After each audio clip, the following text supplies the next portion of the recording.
Présentation de l'œuvre Le dernier jour d'un condamné. Compétence, lire un roman à thèse. Condamné à mort. Verdict impliquant diverses formes d'exécution. Chaise électrique, pendaison, injection létale et guillotine. Condamné à mort, un jugement que certains approuvent alors que d'autres le désapprouvent. Dans le tumulte qui m'enveloppait, je ne distinguais plus les cris de pitié des cris de joie. Chapitre 48, Le dernier jour d'un condamné, Victor Hugo. Parmi les figures qui dénoncent et condamnent la peine de mort, nous citons Victor Hugo. Poète, romancier, dramaturge et critique français, né le 26 février 1802 à Besançon en France.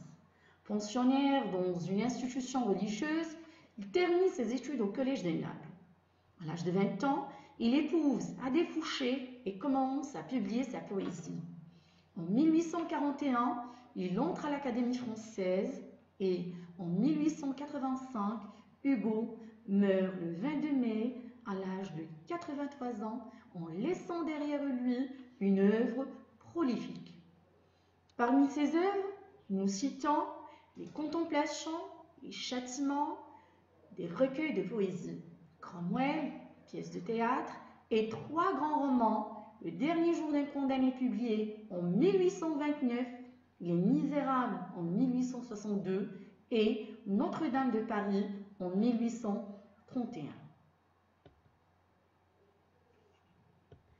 Son fameux discours devant l'Assemblée constituante en 1848 témoigne un engagement sans égal, brave et sincère.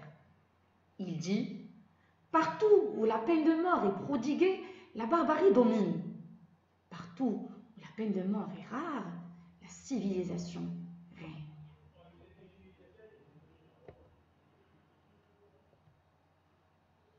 Le dernier jour d'un condamné, un roman à thèse. Question principale. Comment Victor Hugo cherche-t-il à dénoncer la peine de mort? Victor Hugo dénonce la peine de mort à travers l'histoire d'un jeu, narrateur, personnage principal, le condamné à mort. Un condamné à mort qui décrit son état d'angoisse et fait part des différentes souffrances durant son séjour à Bicêtre, Conciergerie et l'Hôtel de Ville. Le condamné dit, chapitre 8, « Je n'ai que 3 pas à faire. Bicêtre, la Conciergerie et l'Hôtel de Ville. » Merci de votre attention.